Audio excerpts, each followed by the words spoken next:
په ټیکسټ کې څنګه خپل ویډیو ځای کو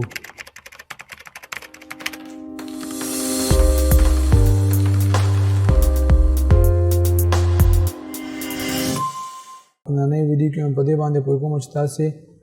په ټیکسټ کې یعنی هغه خط چې تاسو لیکي یو ټایټل یا عنوان چې ویډیو ته ورغوي په هغه کې دنه څنګه ویډیو ځای کوي نو د ټول ناول یو کلیپ راخلو ما دا کلیپ د یو سایټ نه ډاونلوډ کړی دی فری کلیپ دی نو دا کلیپ مې راواغېستو د دې دپاسه ټایټل ټي دلته پریس کوئ یا په کیبورډ کې ټي پریس کوئ یا کنټرول ټي هر رقم تاسې راحت یاست دلته یو څه ولیکئ زه ډایرکټ لیکم زهاره راځئ دا مکمل غټه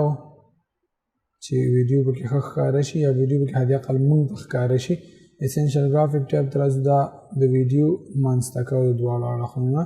چې پوره منځته شي د ویډیو سره یې برابرو او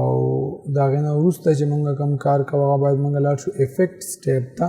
او دلته باید مونږ ولیکو ټریک میټ کی ټریک میټ کی راواخلئ او د ویډیو د پاسه واچوئ صحیح ده د ټیکسټ د پاسه نه د ویډیو د پاسه دلته ټریک میټ کی سیټینګ ته راشئ او ویډیو 2 انتخاب کړئ مګر په ویډیو 2 په دې خاطر انتخاب کړئ چې دا په دویم لیر کې پراته وي نو تاسو وګورئ د دې یا نه یو ټیکسټ چې ویډیو پکې دننه جوړ شو یعنی ویډیو ټیکسټ هم ورته ویلی شو خو دا راځئ د یو افیکټ ورکړو دا خو همداسې ځای په ځای باندې پروت دی نو د دې پوزیشن او سکیل به لاګ کړو د دې مخکې هم تاسو ته ما طریقه ښودلې وه دا فول زوم کړو نور یې هم زوم کوو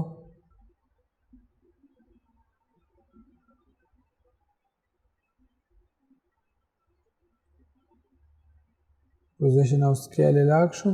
دغه ځای ته راځو او دلته دا مونږ واپس ریزیټ کوو دغه ځای نه ریزیټ کېږي نو واپس اوریجنل دغه ته راغی په دې باندې رایټ کلیک کوئ ایز ان د دې لپاره چې سموت دا زوم اوټ شي نو ایز ان باندې په دې باندې کلیک کوو د لاندنی پوینټ هم ایز ان کوو اوس تاسې وګورئ نو اوس یو څه ښه ټایټل ترې جوړ شو د ویډیو ته ډېره زیاته مننه هیله ده چې ستاسې به خوښه شوې وي خوښه شوې مې وي نو چینل سره سبسکرایب کړئ